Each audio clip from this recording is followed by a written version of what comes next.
ಹಂಚ್ಕೊಂಡಿದ್ದಾರೆ. ಬರುವಂಥ ಏಪ್ರಿಲ್ 9ಕ್ಕೆ ಏನು ಮತಕ್ಷೇತ್ರ ಉಪಚುನಾವಣೆ ಬರ್ತಾ ಇದೆ. ಈಗಾಗಲೇ ನಮ್ಮ ಉಮೇಶ್ ಮೇಟಿಯವರು ಸಾಕಷ್ಟು ಕಡೆ ಪ್ರಚಾರ ಮಾಡುವ ಮೂಲಕ ತಮ್ಮ ಎಲ್ಲರ ಮನಸ್ಸನ್ನು ಗೆಲ್ಲುವಂಥ ಪ್ರಯತ್ನ ಈಗಾಗಲೇ ಮಾಡ್ತಾ ಇದ್ದಾರೆ. ಎಚ್.ವೈ. ಮೇಟಿಯವರು ಸುಮಾರು ಹಲವಾರು ವರ್ಷದಿಂದ ಈ ಭಾಗದ ಶಾಸಕರಿದ್ದಾಗ ಈ ಭಾಗದಲ್ಲಿ ಒಂದು ಮುಂದಾಳುವಂಥ ಆಗ ಸಾಕಷ್ಟು ಅಭಿವೃದ್ಧಿ ಪರವ ಕೆಲಸ ಆಗಿರ್ಬೋದು, ಸಮಾಜ ಸೇವೆ ಮುಖಾಂತರ ಈ ಭಾಗದಲ್ಲಿ ತಮ್ಮದೇ ಆದಂಥ ಛಾಪ್ ಮೂಡುವಂಥ ಕೆಲಸ ತಮ್ಮ ಜನರ ಮಧ್ಯೆ ಮಾಡಿದ್ದಾರೆ.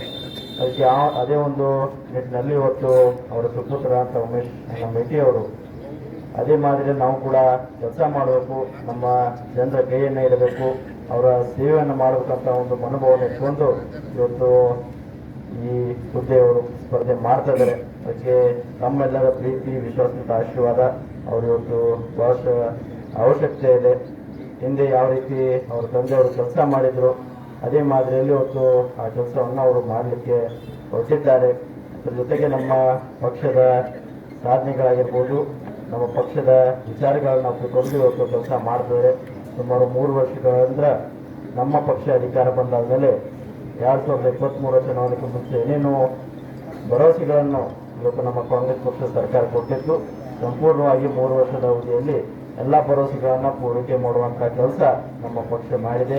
ಇವತ್ತು 5 ಗ್ಯಾರಂಟಿ ಯೋಜನೆ ಮುಖಾಂತರ ಗೃಹಲಕ್ಷ್ಮಿ ಆಗಿರ್ಬೋದು, ಗೃಹ ಜ್ಯೋತಿ ಆಗಿರ್ಬೋದು, ನಮ್ಮ ಶಕ್ತಿ ಯೋಜನೆ ಆಗಿರ್ಬೋದು, ಯುವ ನಿಧಿ ಆಗಿರ್ಬೋದು, ಅನ್ನಭಾಗ್ಯ ಆಗಿರ್ಬೋದು, 5 ಗ್ಯಾರಂಟಿಗಳನ್ನು ಇವತ್ತು ಸಮಾಜದ ಕಟ್ಟಕಡೆ ಬಡವರಿಗೆ ಆಗಿರ್ಬೋದು, ದೀನ ದಲಿತರಿಗೆ ಇರ್ಬೋದು, ಯಾವುದೋ ಒಂದು ಜಾತಿ, ಧರ್ಮ, ಮತಭೇದ ಒಂದು ತಾರತಮ್ಯ ಇಲ್ಲದೆ ಪ್ರತಿಯೊಂದು ವ್ಯಕ್ತಿಗೆ ಆ ಯೋಜನೆಗಳನ್ನು ಮುಟ್ಟಿಸುವಂಥ ಕೆಲಸ ನಮ್ಮ ಪಕ್ಷದ ಸರ್ಕಾರ ಮಾಡ್ತದೆ.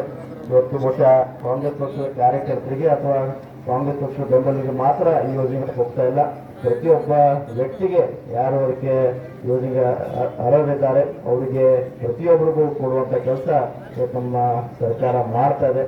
ಈ ಒಳ್ಳೆಯ ಯೋಜನೆ ನಮ್ಮೆಲ್ಲರಿಗೂ ಇನ್ನೂ ಹೆಚ್ಚಿನ ಸಂಖ್ಯೆಯಲ್ಲಿ ಲಾಭ ಸಿಗಬೇಕು.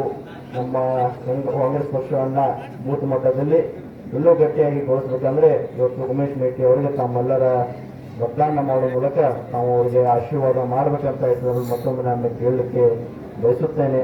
ನಮ್ಮದೇ ಸರ್ಕಾರ ರಾಜ್ಯದಲ್ಲಿರುವ ಕಾರಣಕ್ಕಾಗಿ ಒಂದು ಪಕ್ಷದ ಶಾಸಕರಾದರೆ ಇನ್ನೂ ಹೆಚ್ಚಿನ ತಮ್ಮ ಸೇವೆ ಸೌಲಭ್ಯವನ್ನು ಮಾಡಲಿಕ್ಕೆ, ಹೆಚ್ಚಿನ ಸೌಲಭ್ಯವನ್ನು ಕೊಡಲಿಕ್ಕೆ, ಪ್ರತಿಯೊಂದು ಗ್ರಾಮದಲ್ಲಿ ಮೂಲಭೂತ ಸೌಕರ್ಯಗಳನ್ನು ತಮಗೆ ತಂದು ಕೊಡಲಿಕ್ಕೆ ಅವ್ರ ಕಡೆಯಿಂದ ಸಾಧ್ಯ ಆಗ್ತದೆ. ಮತ್ತು ಆ ಒಂದು ನಿಟ್ಟಿನಲ್ಲಿ ತಾವೆಲ್ಲರೂ ಅವ್ರಿಗೆ ಹೆಚ್ಚಿನ ಪ್ರಮಾಣದಲ್ಲಿ ಮತದಾನ ಮಾಡುವ ಮೂಲಕ ಪ್ರಚಂಡ ಬಹುಮತದಿಂದ ಒಂದು ಆರಿಸ್ತಿರ್ತಾರಂತ ನಮ್ಮದೊಂದು ವಿಶ್ವಾಸ ಇದೆ. ಇನ್ನು ಅನೇಕ ಯುವಕ ಮಿತ್ರರು ಕೂಡ ನಮ್ಮ ಪಕ್ಷದ ಸಿದ್ಧಾಂತ ಆಗಿರ್ಬೋದು, ಒಂದು ಪಾರ್ಟಿ ವಿಚಾರವಾಗಿ ಈಗಾಗಲೇ ಸೇರ್ಪಡೆ ಆಗ್ತದೆ. ಅದು ಕೂಡ ಒಂದು ಒಳ್ಳೆಯ ವಿಚಾರ. ಇದೇ ರೀತಿ ಯುವ ಶಕ್ತಿಯನ್ನು ನಾವೆಲ್ಲ ಉಪಯೋಗಿಸಿಕೊಂಡು ನಮ್ಮ ಸಮಾಜವನ್ನು ಒಂದು ಒಳ್ಳೆ ದಿಕ್ಕಿನಲ್ಲಿ ತಗೊಳ್ಳುವಂಥ ಕೆಲಸ ಕಾಂಗ್ರೆಸ್ ಪಕ್ಷ ವತಿಯಿಂದ ಆಗಲಂತ ಮಾತನ್ನು ಕೂಡ ಹೇಳುತ್ತಾ ಈಗಾಗಲೇ ಸಾಕಷ್ಟು ಸಮಯ ಅಭಾವದ ಕಾರಣಕ್ಕಾಗಿ ಇನ್ನೂ ಬೇರೆ ಬೇರೆ ಗ್ರಾಮಗಳಿಗೆ ಹೋಗೋರಿದ್ದಾರೆ. ಅದಕ್ಕೆ ಹೆಚ್ಚಿಗೆ ಮಾತಾಡಿದ್ರೆ ತಾವೆಲ್ಲರೂ